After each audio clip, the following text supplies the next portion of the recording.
In this video, we will see the next mechanisms related to exception handlings, that is, how to catch a expression and how to handle that exception through the programming terms. We all know that for handling the exception, we have to use the try-catch mechanism. So what is the advantage behind the using try-catch block?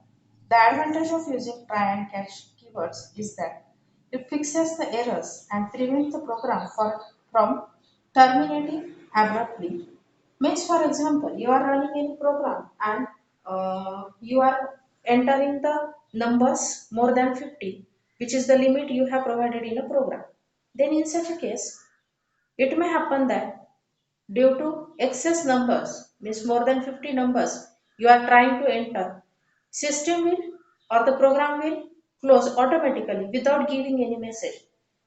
It will not be a good sign of a programming. So, it to avoid such situation, we will handle it through the exception handling. After such condition occurring, it will give a proper error message and you will get an idea about that error. So, this is the good advantage of a try catch.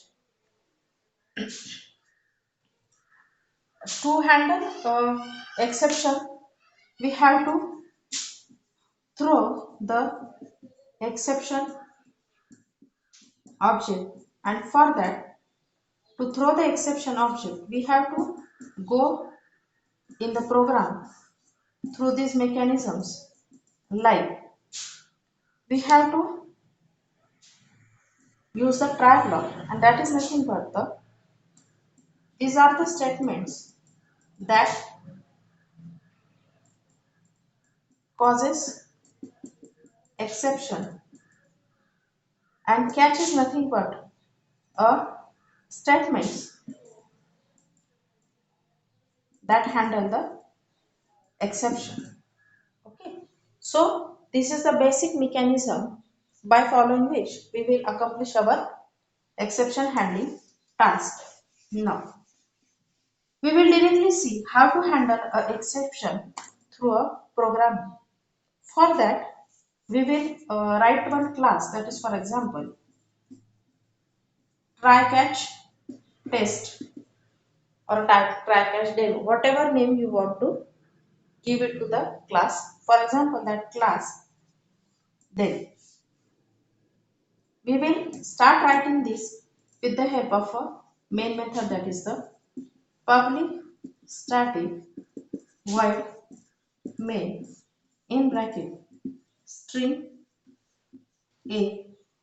I am using shortcut A, but for a meaningful name you can use a ARGS also. In this programming, we are accepting three numbers, that is A is a 20, B is equals to 3, C equals to 4, like this, and then two separate variables for handling. Now, whatever the mechanism we want to write as the logic of that program, we will compulsorily write it in a try block. That is, write a try, then use an opening bracket, and then write the logic of your program. In this example, I am making the statements like x equals to a divided by b minus c. What is it? It is nothing but a is divided by this summation. For example, I will take it as a 4 4. So it will be b minus b, 4 minus 4 0.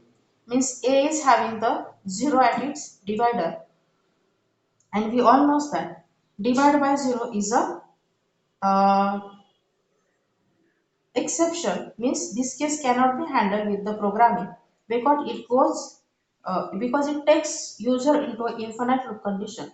So it is a exception, and this exception occurred will be catch in a block, that is known as a catch block. And here we will write the exception class, that is the arithmetic exception, and I will take an object of this class, that is the arithmetic exception E. Now, in this mechanism, I will only write the message through the output statement system not out of print ln, and that is division by 0. Okay. So this is the try catch handling mechanism. This is the compulsory case occurring in the program because we have previously provided the values according to that, and it will, after this statement is executed, this error message will be displayed. After that, I will write one. After this, I will write statements like, for example, y is another variable which is handling a mechanism like a divided by b plus c. Here we know that b plus c is 8 and 20 divided by 8 will be a sum number and it will not giving any error. So we will not put this part into the try or catch mechanism. Now simply we complete the main section and complete the main class. So this is the mechanism of using, or it will demonstrate us how to use any try and catch mechanism while designing our programming. Now, in next some videos, we will see another parts related to this exception handling mechanisms. Thank you so much.